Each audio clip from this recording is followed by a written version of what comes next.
Okay. Thank you all for being here. For those of you that don't know me, and I'm sure you're probably sick of hearing my name and seeing emails from me, I'm Andrew Gupton, and I'm the career advisor for actually all university college programs. But today we're here to talk about global community engagement. So a couple of just programming notes, and then I'm going to let the panelists introduce themselves. So most of you are probably familiar with Zoom already. Many of you use it for your classes or for other reasons. So you probably know you can turn your camera on or off. You can also mute yourself, which is great because if we have a lot of competing noise, that can get distracting. But since we're in such a small, intimate environment, if you have a question, just unmute yourself and ask it. There's no need to like wave or like try and raise your hand or anything. Just jump right in. So I am recording this event now so that we can post it and share it with a wider audience. So please tell your classmates, if you found the information here to be beneficial, please let them know that this is available, and let them know that we do this kind of thing fairly frequently. And then it's really the format here is just open Q&A. So you all probably received some sample questions that I sent. Hopefully you've come up with some of your own or have some based on their introductions. But the whole point of this is to get information that better informs your job searches as you consider, what you might want to do after you graduate, or if you're advancing your career in a particular field, that type of thing. So that said, I'm going to turn it over to Sophia to introduce herself and a little bit about what she does, and then over to Stephen, and then we'll start. So go ahead. Absolutely. Hi, I'm Sophia. I go by Sophie. I went to University College and majored in global affairs, like all of us here, from 2009 to 2011. Currently, I'm an entrepreneur. I own a company called SBA Strategies. I specialize in digital transformation, grant writing, compliance, contract negotiation, and a host of other things for my clients. And I'm actually growing my company. So in 2019, I'm looking for interns, which is always great. So feel free to give me a shout if you're interested in learning a little bit about consulting. Prior to starting my own company, I did work as a senior project manager at the world's largest nonprofit, which is United Way Worldwide. I did a cloud product called Philanthropy Cloud in partnership with Salesforce and United Way Worldwide. I was responsible for onboarding, implementation, and then kind of managing client success. So I'm happy to talk a little bit about that as well. And then in my free time, I am in law school. I'm actually graduating in 2 weeks from American University, Washington College of Law. And so really excited about that. And that will enable me to add some legal services to my company as well. Thank you. And then we also have another panelist here, another alum of the program, which is Stephen Wagner. So go ahead, Stephen. Hey, everyone. Thank you for taking the time and for having me here. My name is Stephen. I'm originally from Luxembourg. For those who don't know what Luxembourg is, it's a tiny country in Europe between Germany, France, and Belgium. Most people think we're German, but we are actually not. I graduated from DU University College last year, August.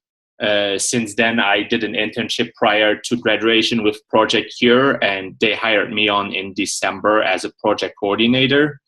Currently, I'm still at Project Cure as a project manager.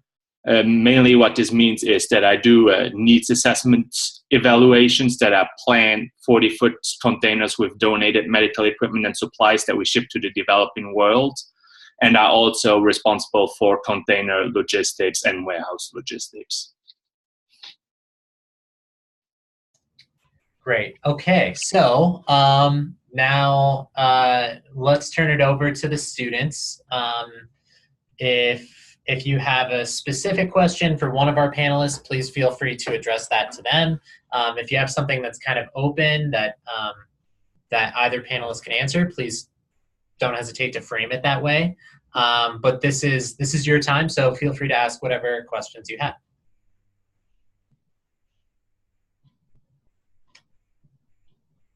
Okay, well, I have one question. So I graduated from the University of Denver last year, and I've been having trouble getting into that line of work with the nonprofit world. I got my degree in global affairs and emphasis in healthcare program management. So I was just wondering how you guys got your stepping stone. I also did an internship at Project Cure too.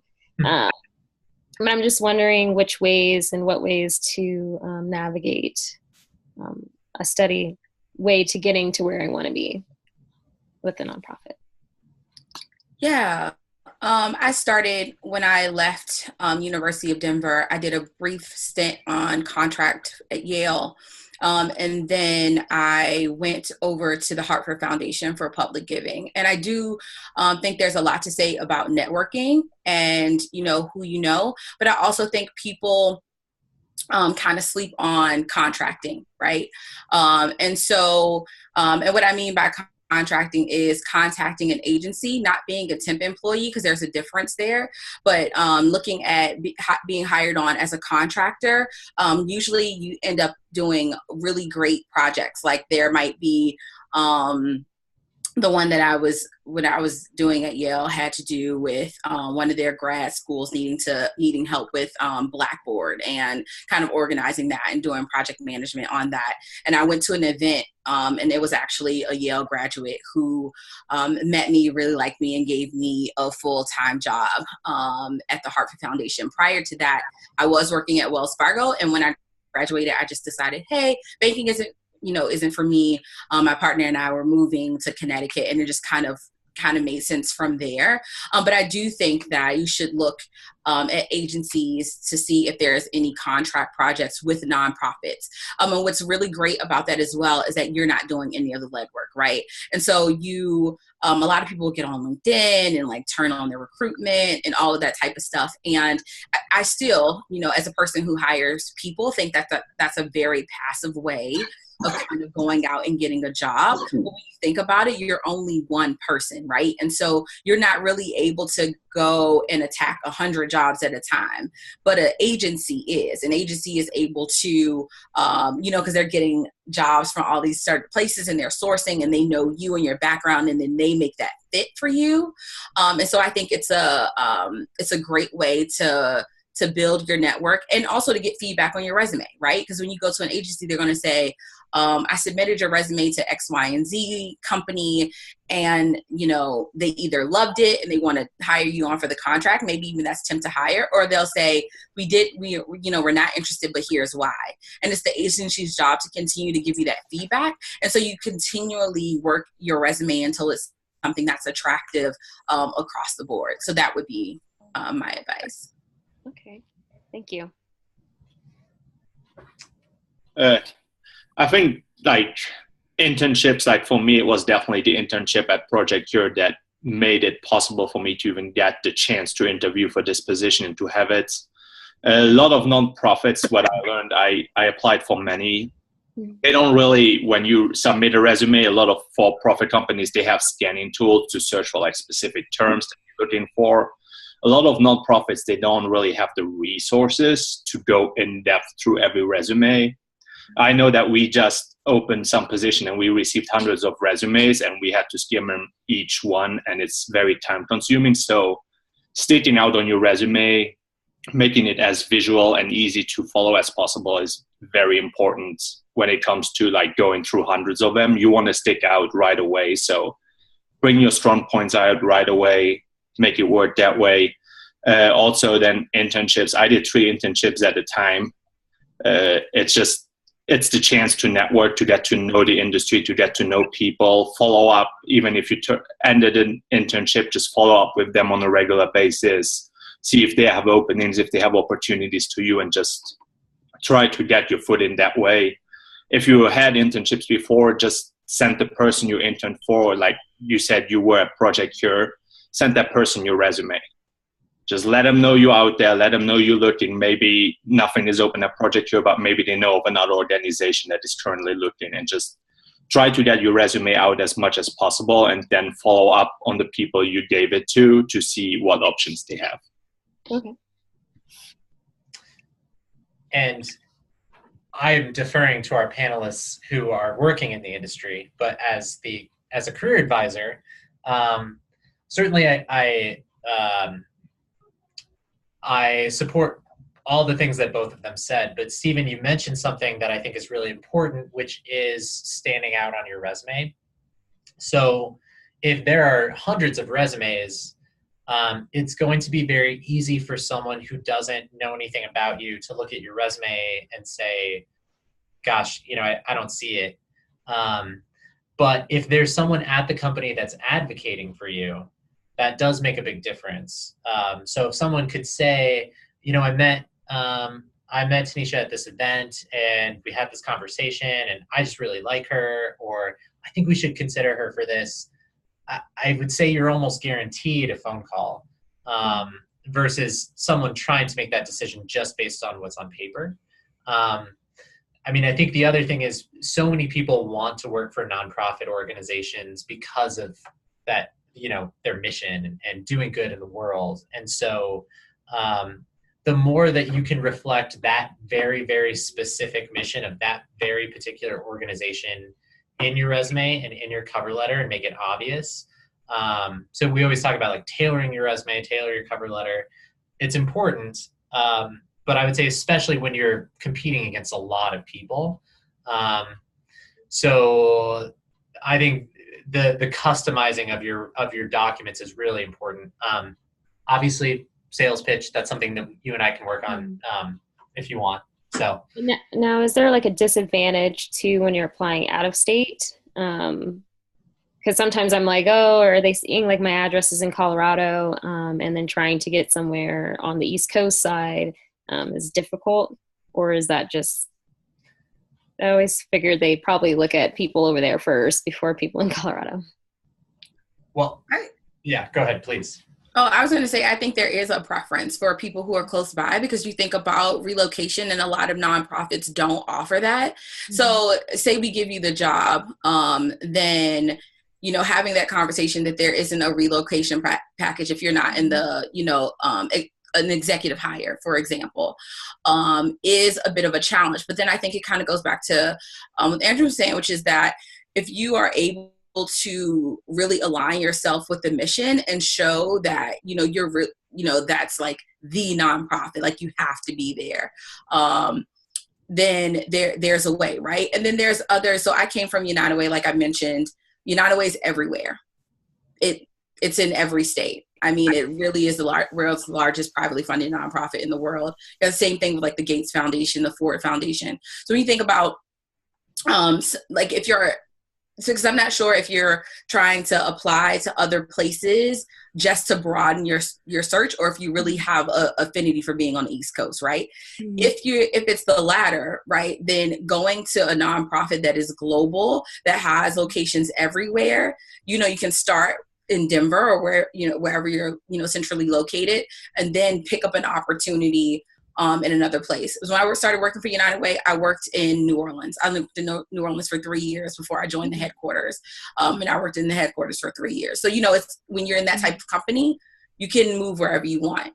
But I do think that there is a preference for local hires just because of like relocations and logistics of it all, which is why I kind of circle back to like the contracting piece and looking into agencies, because again, they do the legwork for you, and then they can make the case for you of why you need to be on the East Coast, right? Like this person is the best out of 100 resumes that we have, and she has family in X, Y, and Z state, which makes her stable. You know what I mean? Okay. Having somebody that can fight for you is, I think, really important. It's just as important as kind of, networking and meeting someone and being able to give them your resume, or your resume standing out. Like, you need someone on your team when you're trying to move to another location.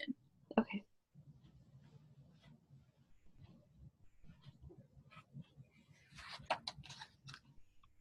Cool. Any questions from Justin, Alexandra, or Casey? Not at the moment. Okay.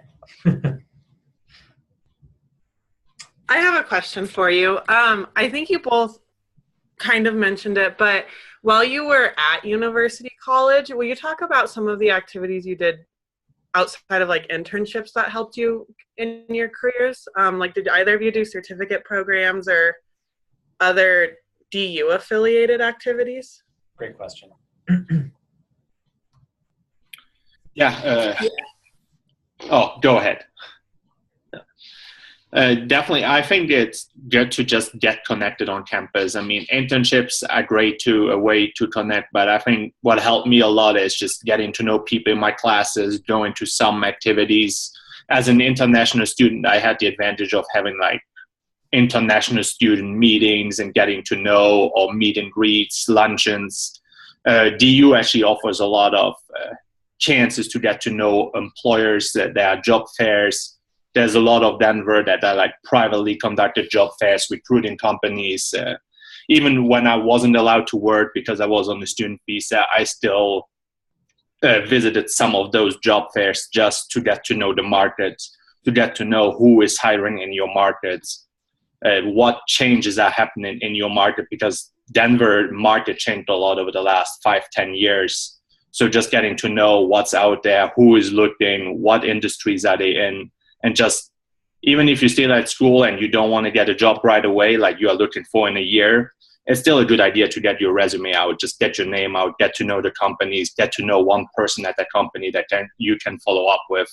And just, it's like finding a job, especially for nonprofit, is like constant work. It's not like, oh, this is great, and you just get hired, because they have limited budgets. For Project Cure, for example, we have 36 full-time employees and 30,000 volunteers. So it's just finding that niche or finding that position for you is very important. And then having that person in the company that can help get you in front of the hiring manager is very important too.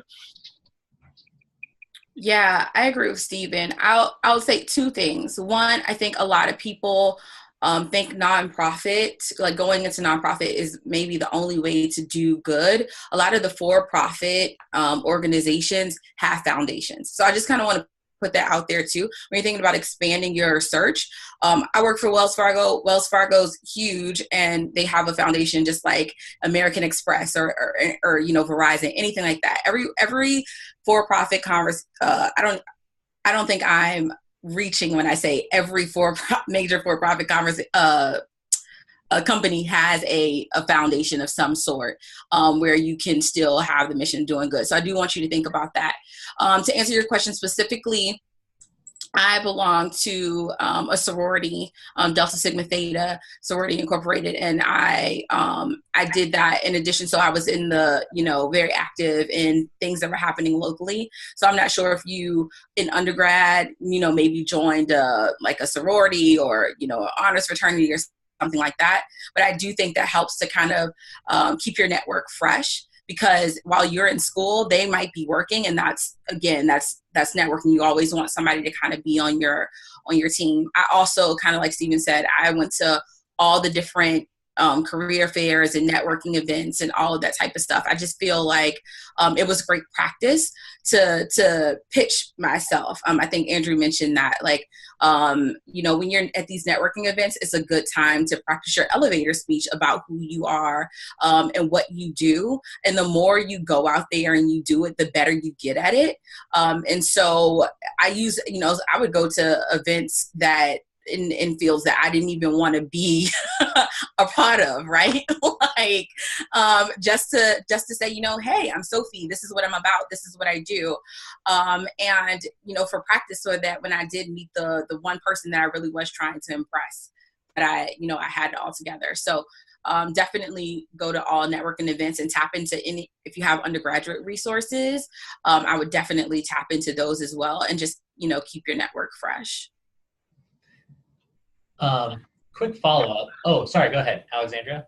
Oh, I was just going to say thank you. Go ahead. Okay. Quick follow-up, because I am curious, and off the top of my head, I don't really know the answer.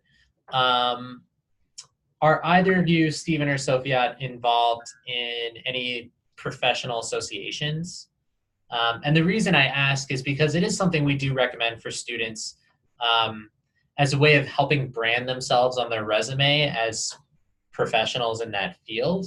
But also it helps with networking because it connects you to a number of people that are professionals in that field. So whether it's like, the nonprofit Professionals of America, or, women nonprofit leaders, you know what I mean? And for some of those things, I know that some of them are really affordable. Some of them have like a very expensive annual fee. So I'm just curious if that factors into what you guys are doing at all. I think it does. When I was in New Orleans, I belonged to the Urban League Young Professionals group. I also belong to United Ways. It's called Women United now. And so, and that had a buy-in. But what I will say is two things. One, I think it's a great idea. It's another way to expand your network. And to your point, you're around a lot of professionals. For example, Urban League Young Professionals is a $50 a year buy-in, right? Like super cheap. But you get invited to all of these different networking events. Something like Ivy, which is something that I don't know if I was contacted by them to join, and I'm not sure if you can like do it on your own. But that's a more expensive one, right? Like it's $1,000 or something like that. But then again, to your point, there's all these events for the purpose of networking, for the purpose of selling yourself. Something else that I think is great is Toastmasters. It's not like a young professionals group, but it does, for people that are kind of timid about public speaking. There was a time where I could not speak in public, and now I can speak in front of hundreds of people and be fine. And Toastmasters really did help with that. And you'll notice that if you do something like that, again, low buy-in, but if you do something like that, there are a ton of other young professionals who are, trying to get better at public speaking in front of crowds, but are also just really amazing in their field. And they are people who hire people, right? And that's even better because you're building authentic relationships with someone based on building a skill that you both don't have. And I think that builds like a really authentic relationship. And then they're willing to say, hey, we have an opening here, apply. I'll take you straight to the hiring, put your resume straight to the hiring manager. And so,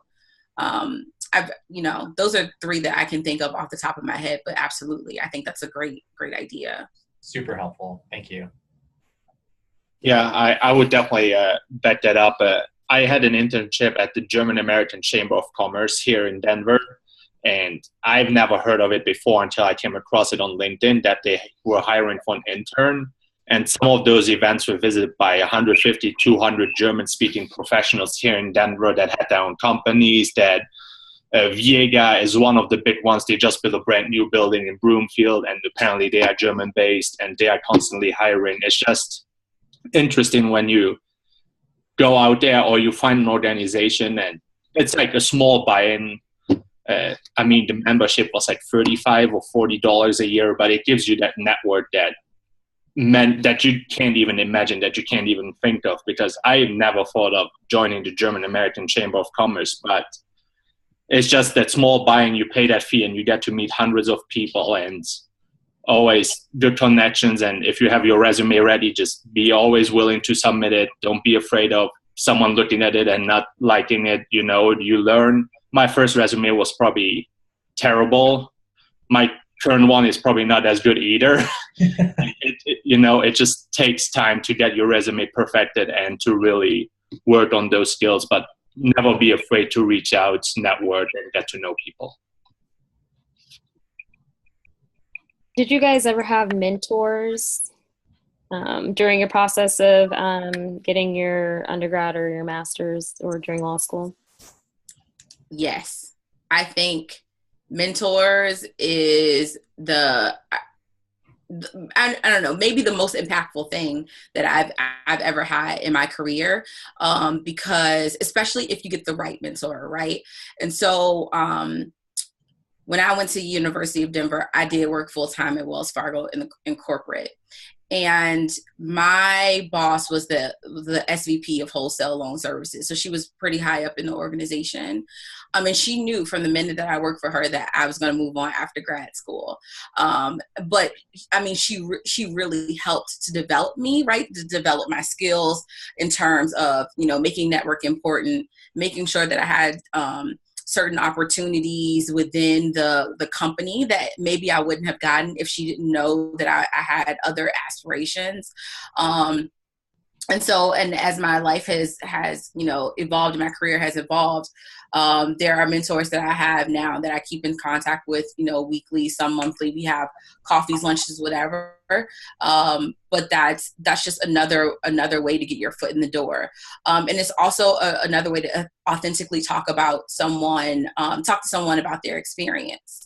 And to really think about, how you think you want something, and then you talk to a mentor and they've done it and you're like, oh, maybe I don't want that. So I think mentors are great for that. One thing that I was going to mention that I forgot to was, a lot of people think that you have to meet people through, networking events, like you have to go somewhere. But the beautiful thing about LinkedIn and social media is that if there's a company that you are super geeked about, right? For lack of better words, you can literally, if you have LinkedIn Professional or LinkedIn Perform, I don't know what it's called anymore, Premium, that's LinkedIn Premium. You can email people and just say, hey, I'm really interested in your organization, learning more about, or I'm really interested in nonprofit, or really interested in your organization, whatever you want to say. And I would love to have coffee with you and just to learn more. You will be surprised at how many people say yes. I've done that so many times. People think that just because you seek someone out passively, that they'll say no. I've never experienced a person in the history of knowing people who don't want to talk about themselves, right? I think we have a natural, and I don't think that's bad, right? But I think we have a natural want to share our journeys and our experiences with others. And if you're seeking knowledge and you're not saying like, hey, give me a job, absolutely, we can go to coffee. And I'm probably going to pay for it, right? So that's nice too. I love free coffee. But that is a way that you can get mentors. And I have a mentor now that I just was like, you are, a woman that is the CEO of this big organization, and I know you're super busy, and I still want to talk to you. And she said yes, and we talk monthly now. So don't be afraid to kind of put yourself out there, especially on a professional platform like LinkedIn, to like get the mentors that you want, because that's another way. Yeah, absolutely. Sorry. I had a mentor when I started my internship at Project Cure, and I was supposed to do something that I didn't really understand what I was supposed to do for them. And she just came out and said, hey, I need help in my department. And she just took me under her wing. She showed me how the nonprofit world works, what Project Cure does. She gave me constructive criticism, not just criticism, but something I can build on, something I can develop my own skills, my knowledge, things like that. And if she wouldn't have put out a word for me, I would never have gotten the job. So she is still working with me. We work in the same cubicle now, and she still is a mentor to me. If I don't know something, I can always ask her, and she can do the same with me, and we just build a trust relationship. And as you go along in other industries, other businesses, you just find yourself other mentors, but always be willing to reach out to people. Never be afraid to reach out. If you reach out to 100 people and 10 say no, still 90 said yes. So don't be afraid to be rejected. It's nothing personal. It's just some people don't like to meet, and others are just happy to talk about themselves for hours. So just take the risk. Just be willing to take the risk and meet people. I just want to follow up on one quick point about this, which is, both Stephen and Sophia shared experiences in finding mentors, and it was very organic. So there's not one right way to do it necessarily. There are companies that provide mentor programs, and actually DU even provides mentor programs for students also, because we know mentorship is important. And sometimes it works great, sometimes it doesn't. My personal experience with finding a specific mentor and having this formal relationship is that it's not always the best match. But if you start reaching out to people on LinkedIn and start having conversations with people and developing a little bit of a relationship in this kind of organic way, I think that's where you more often than not get the mentorship that is often really valuable, as opposed to being assigned someone. So again, one way is not right or wrong, but I just noticed that from their responses, it seemed that was kind of the route that they both went to. So just an observation.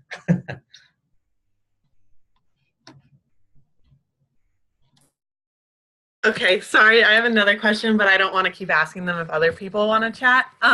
But you both, Sophia especially, mentioned LinkedIn a little bit. Will you talk a little bit about how you utilize LinkedIn, not just for like a job search, but for like connecting with professors and classmates, and how important that tool is, or if it's a tool that you think more could be not ignored, but less emphasis put on it? Yeah, so I mean, I personally think LinkedIn is a very powerful first impression tool, and the more you like apply for jobs now, you'll see that some jobs actually have a button on their sites now that say like apply through LinkedIn, right? Meaning that whatever system that they're using has some type of algorithm that works with LinkedIn in a way that you can like push a button without kind of uploading any additional information. So I think for me, I actually don't share bullet points in my LinkedIn, and you can feel free to kind of like go on LinkedIn and kind of check what I do out. But I personally put their job titles, any type of I've been fortunate enough to work on some big projects, and so links to those types of projects that I've worked on. Also, when I leave a job, I always make sure that the people that I work with, I'll say, hey, do you mind leaving me a recommendation on my LinkedIn, right? I don't necessarily do that through, like, I guess you can do it through LinkedIn, like have a button where you say, like, would you recommend me? I don't do that, but if I have people who are mentors or I did really great work for, I'll say, hey, do you mind just kind of leaving, a recommendation on my LinkedIn? I've had most of mine actually people have done organically, but if there's somebody that I really feel like is impactful, then I'm never afraid to ask. And then I also use it to highlight, specific skills, right? So for me, it's project management and public speaking and technology, grant writing, etc. But I think you definitely need to use it as a tool to define yourself very succinctly, because when people come there, you want it to say exactly how you feel about yourself, right? If you feel like and I would not highlight anything that you don't feel about yourself, right? So if you're really great at public speaking, then you want to put that as one of your skills.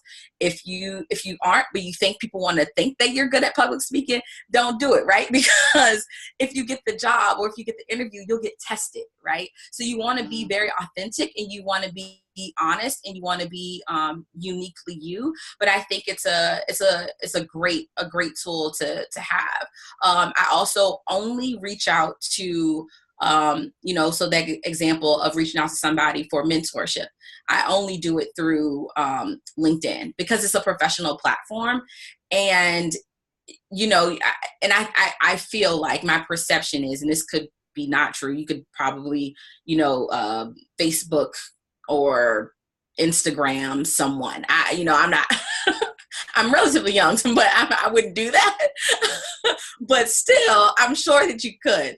I personally, though, prefer to use, LinkedIn for that professional touch, because that I'm a professional looking to you as a mentor or whatever, professionally. Also, it's a great way to figure out who the hiring manager is. And I'm just kind of looping in some things that I think is beneficial to know, just some things that I would have wanted to know when I was a grad student.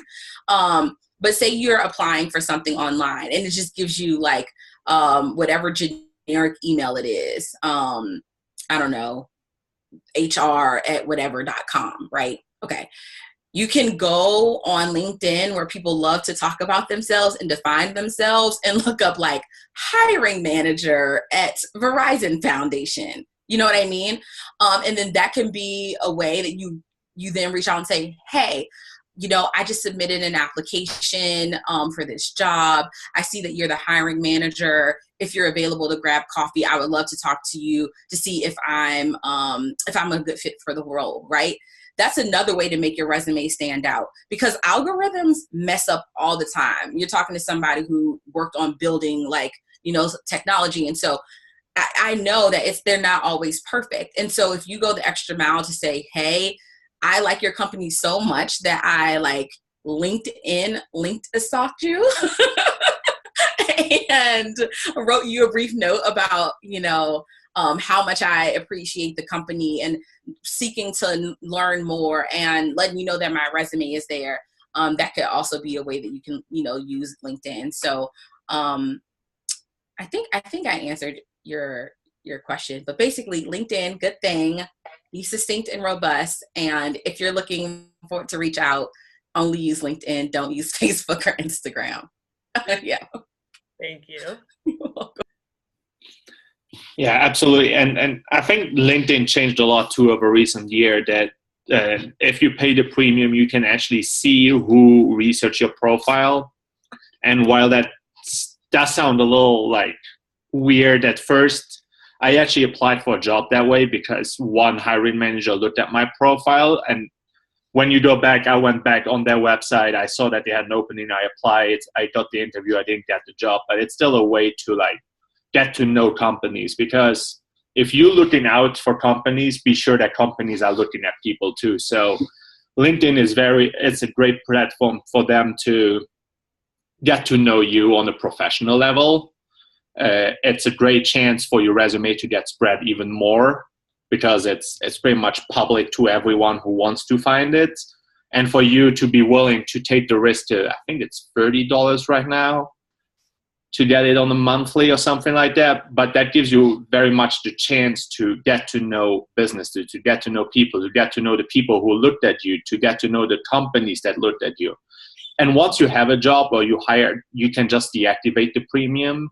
I would just use the premium really much when you are looking for a job, because that's the best tool online, the best professional networking tool in that way, that is really giving you the chance. And just use it as much as you can, be as thorough as you can, and get people that know you, that studied with you, that work with you, to endorse your skills.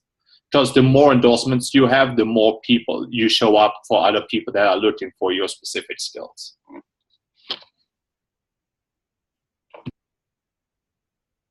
Hello. So I have a twofold question here.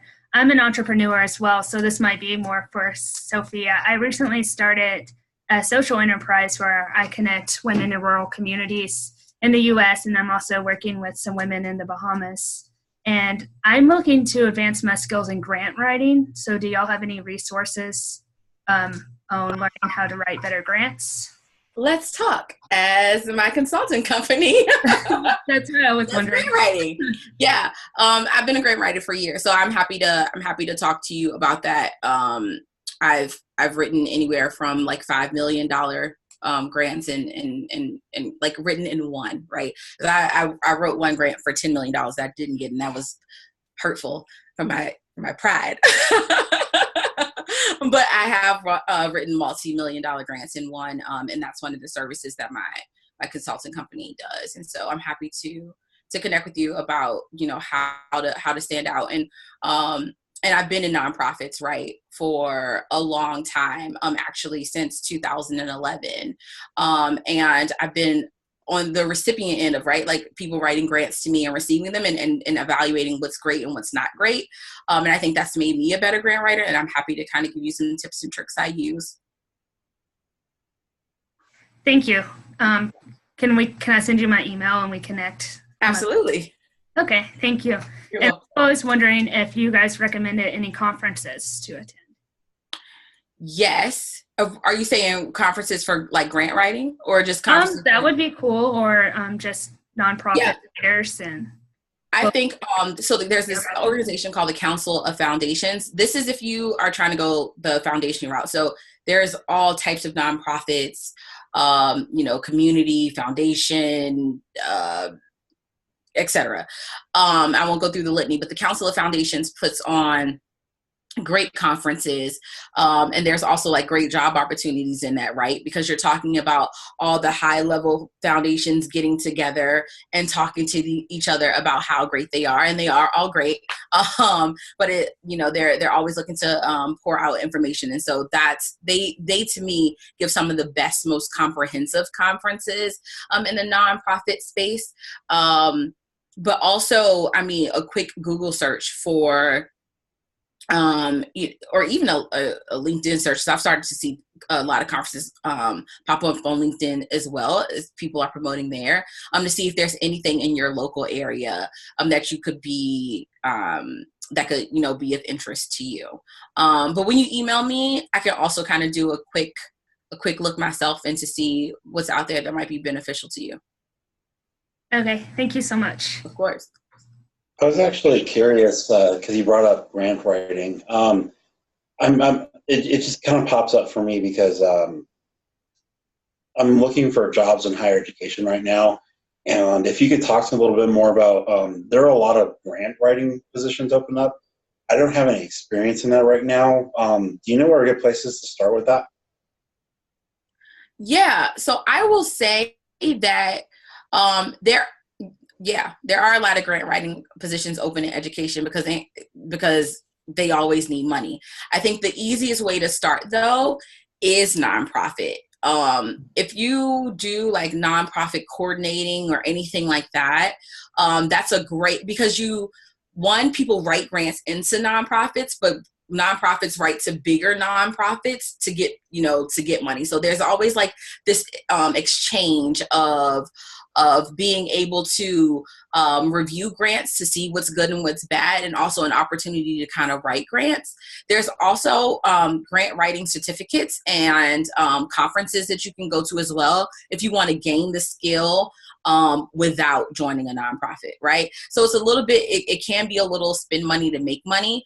But again, I'm happy to give you my email as well and kind of just give you some tips and tricks on grant writing, or even ways to kind of highlight in your resume things that could speak to grant writing, even if it's not actually grant writing, right? Because people think the only way to write a grant is to write a grant. That's not true. I mean, I wrote a grant, or I had an assignment to write a grant after coming to the Hartford Foundation. I had never written a grant before, right? But once you understand the different pieces of it, you need to understand the mission. You need to understand how you're outlining the program with whatever whatever the mission is of that, where you're getting the grant from, to what the organization is doing, being able to storytell and to tell, have a compelling narrative, right? Like those things, there's a lot of intangible things that make up the ability to write a great cohesive grant that I don't necessarily think you need to have written tons of grants before to be a good grant writer. It definitely makes you better, but there's ways to highlight certain skills that you have that would speak, right, to being able to grant write. So you can, I'm happy, like, email me, we could talk. And I can also, the same thing that I'm doing for Casey. Sorry, I'm like looking over, hovering over to see what the names are. But I can give you that same list to help you out. I do have a question. So you said you did go to law school. So I've always wanted to go to law school as well. And you went to the University of College at DU. Mm-hmm. So what steps did you take to get to that route? Because you have to take your GRE, correct, to get into law school, or? No, so you take the LSATs to get into law school. I mean, LSAT, yeah. So first of all, I went from undergrad to grad school and working, and then I was just like, I just need to work. So I took some time off before I went to law school and, decided to enroll. And once I made that decision, I applied for paid for Power Score, which is like an LSAT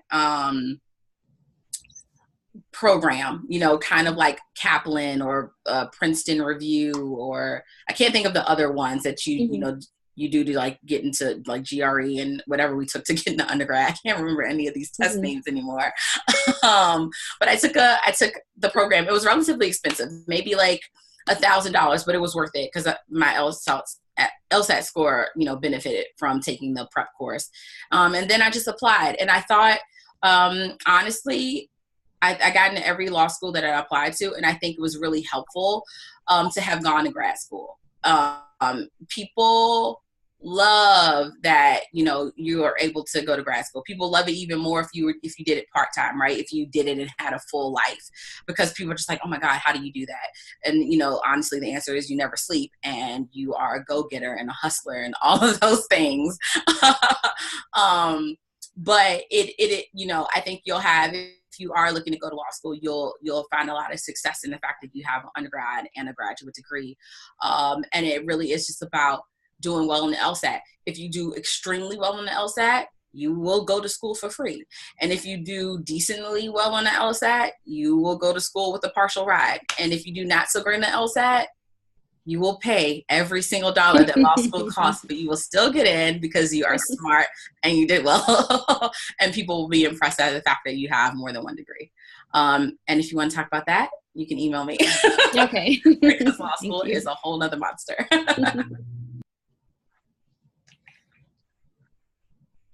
Okay. So, I think we're pretty much at our time limit. So, I just want to, again, thank Sophia and Stephen for making some time for us. You're all busy, but some of us are graduating from law school. Some of us are, becoming project managers. And so I just really appreciate your time. And then, of course, all the students that are here, obviously, I know you're busy too. This is many of you are working professionals, but classes, even though they stop, they never really stop. So I really appreciate everyone's time. And I think based on the conversation today, I would potentially encourage you all to find them on LinkedIn and send a connection. If you have additional questions for our panelists and you want to send them directly to me, I can send them on to them. Or if they're willing to share their email contact with me, I will share it with you also. And that's it for today. My last little sales pitch for me is that for all the students here, I'm still available to advise on career also. So if you have questions, don't hesitate to send them to me, and we can always meet virtually. So that's helpful. Thank you. Thanks. It was lovely meeting you guys. Thank you. Nice to meet you guys. Thank you. Thank you. Bye.